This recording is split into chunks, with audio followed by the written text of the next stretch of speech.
Srimad Bhagavad Geeta, 8th chapter, Akshara Brahma Yoga. 1. Arjuna inquired, O my Lord, O Supreme Person, what is Brahman?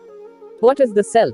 What are fruitive activities? What is this material manifestation? And what are the demigods? Please explain this to me. 2. How does this Lord of Sacrifice live in the body, and in which part does he live, O Madhusudana? And how can those engaged in devotional service know you at the time of death?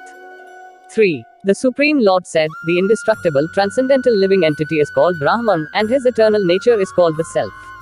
Action pertaining to the development of these material bodies is called karma, or fruitive activities.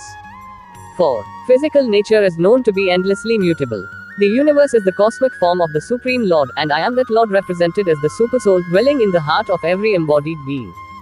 5. And whoever, at the time of death, quits his body, remembering me alone, at once attains my nature. Of this there is no doubt.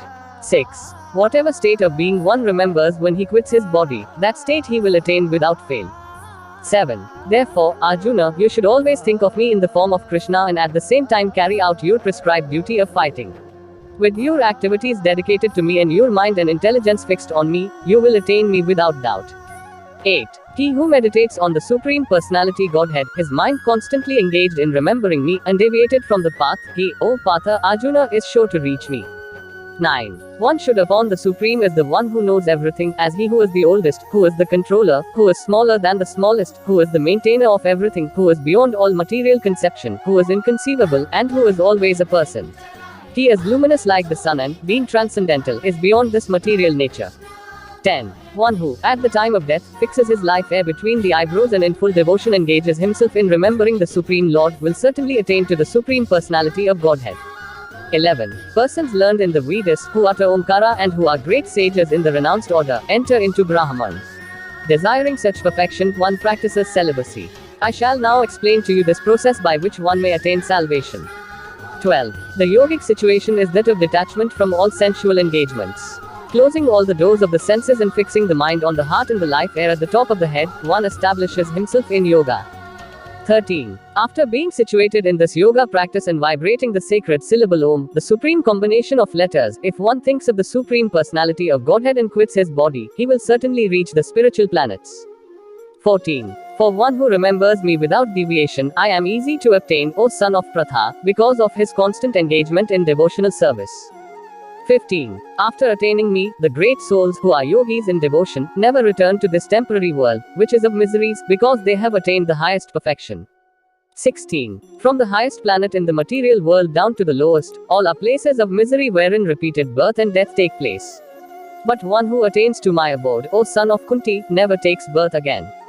17. By human calculation, 1,000 ages taken together is the duration of Brahma's one day. And such also is the duration of his night. 18. When Brahma's day is manifest, this multitude of living entities comes into being, and at the arrival of Brahma's night they are all annihilated. 19. Again and again the day comes, and this host of beings is active, and again the night falls, O Partha, and they are helplessly dissolved. 20. Yet there is another nature, which is eternal and is transcendental to this manifested and unmanifested matter. It is supreme and is never annihilated. When all in this world is annihilated, that part remains as it is. 21. That supreme abode is called unmanifested and infallible, and it is the supreme destination. When one goes there, he never comes back. That is my supreme abode. 22. The Supreme Personality of Godhead, who is greater than all, is attainable by unalloyed devotion. Although he is present in his abode, he is all-pervading, and everything is situated within him. 23. O best of the Bharatas, I shall now explain to you the different times at which, passing away from this world, one does or does not come back. 24. Those who know the Supreme Brahman pass away from the world during the influence of the fiery god, in the light, at an auspicious moment, during the fortnight of the moon and the 6 months when the sun travels in the north. 25. The mystic who passes away from this world during the smoke, the night, the moonlight fortnight, or in the 6 months when the sun passes to the south, or who reaches the moon planet, again comes back. 26. According to the Vedas, there are two ways of passing from this world, one in light and one in darkness. When one passes in light, he does not come back, but when one passes in darkness, he returns. 27. The devotees who know these two paths, O Arjuna, are never bewildered. Therefore be always fixed in devotion. 28. A person who accepts the path of devotional service is not bereft of the results derived from studying the Vedas, performing austere sacrifices, giving charity, or pursuing philosophical and fruitive activities. At the end, he reaches the supreme abode.